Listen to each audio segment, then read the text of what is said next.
ibabahagi sa inyo ng mga natatanging katangian ng ating mga guro.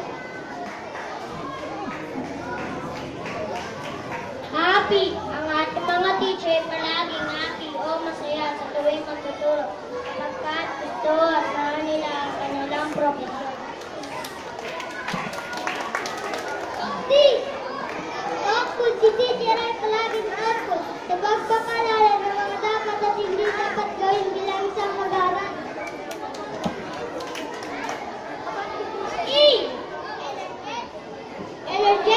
Energetic teacher.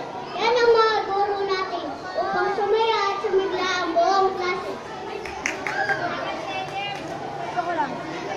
And amazing teacher. Yan ang ating teacher. Nagpagtuklas ng Panginoon kaalaman at pagbahagi sa atin ng mga ito sa kanilang pagtuturo.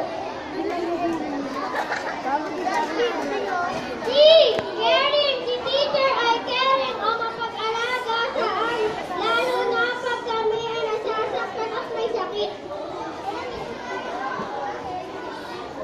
Helpful! Si teacher ay helpful o matulungin sa bawat isa sa amin, lalo na kung hindi namin maintindihan ng lesson. Tuturo niyang mabuti para maunawaan namin ang marating.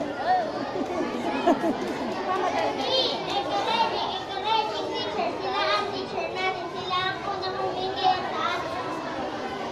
Nasubukong gawin ang mga bagay at talento na mayroon tayo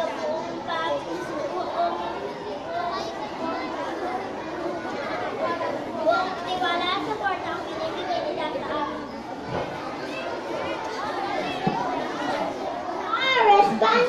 Responsible teacher. Yan ang ating mga guro.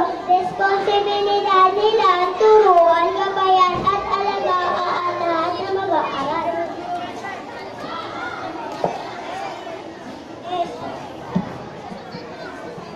Simplicity. Si teacher ay simpleng guro. Hindi siya pupili ng batang magturuan para sa kanila at pantay-pantay para sa gustong mag-aaral.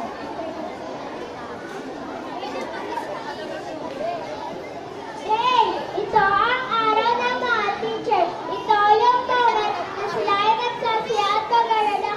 Ito din ang special na araw kung saan sila ang mga bida.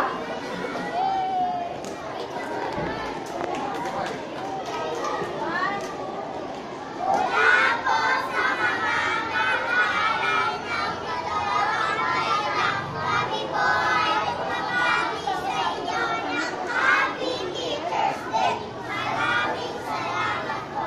Okay, palagpakan natin ang